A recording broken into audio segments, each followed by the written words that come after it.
Basic dishonesty and moral injury in narcissistic abuse.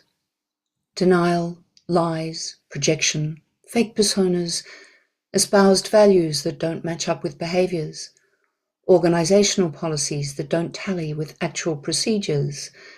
There are many, many forms of basic dishonesty that we encounter on a regular basis.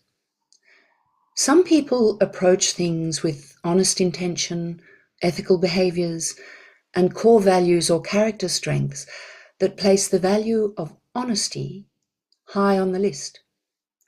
Such people are likely to experience small moral injuries over and over again in their workplaces and social lives.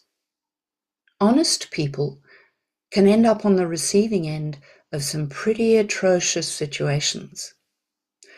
They can easily be walked over by dishonest people in the workplace and community, being framed, deceived, and scapegoated. Honest people will tell the truth even when it is likely to have negative repercussions for them. That's where moral injury comes in. Moral injury is a deep inner wound that opens up when we experience things that we know to be unfair, unjust, or wrong.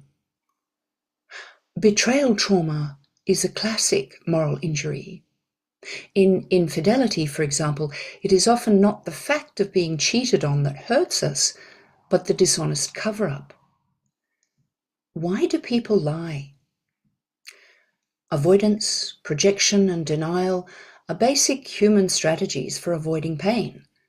Sometimes this avoidance strategy escalates to the level found in character-disordered people. Two or more very distinct personalities constructed to move through life without being hurt again and again. Street angel, home devil. Dr. Jekyll, Mr. Hyde. Narcissistic liars are unable to recognize the difference between truth and lie. For them, disinformation, misinformation, and fantasy are go-to methods for avoiding hurt themselves, by ensuring that someone else is always blamed for their misdeeds. This is arguably deeply ingrained behavior learnt in childhood. To keep myself safe, I have to lie.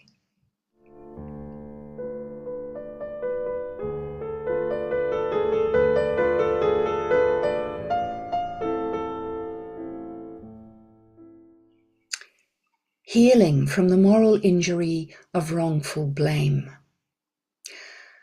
Our modern institutions make a lot of effort with mission statements and values statements or codes of conduct that appeal to our sense of fairness and justice. Very few, if any, actually walk the talk. This discrepancy is perhaps felt most acutely in the workplace, where our very livelihoods are at stake. In order to avoid conflict, we might tolerate many occurrences of practices or procedures that we feel are morally or ethically wrong. We might tolerate bullying and unethical practices, justifying our complicity by the need to put a roof over our heads. Then suffer shame, anxiety, or depression as a result of feeling trapped in a situation over which we have no control, other than resignation or being sacked for blowing the whistle. Trapped between a rock and a hard place. Not much of a choice. Or in families, being caught in a traditional narrative that we feel bears no relationship to objective reality. The black sheep, the scapegoat, the troublemaker, the no-hoper. We might feel that the option to escape from these false narratives is not really available to us, trapped by our own values or by survival fears. Counterintuitively, perhaps, the way to heal these compounding moral injuries is not by ruminating on the story or getting lost in anger at the person or people inflicting the injustice, but by focusing on the injury itself.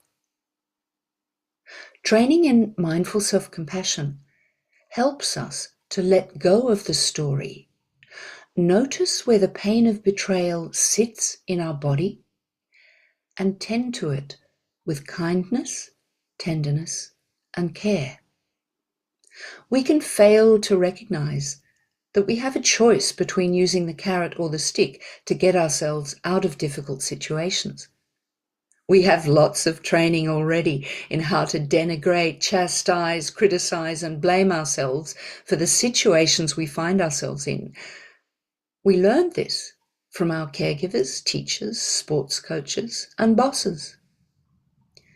Using the stick inside our own minds becomes habit. Nothing more, nothing less.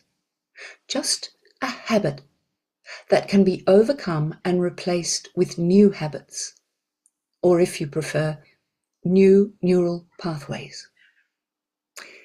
If you've never learnt how to be kind to yourself when you experience moral injury, confluence of Western third wave interventions and ancient wisdom practices can help you.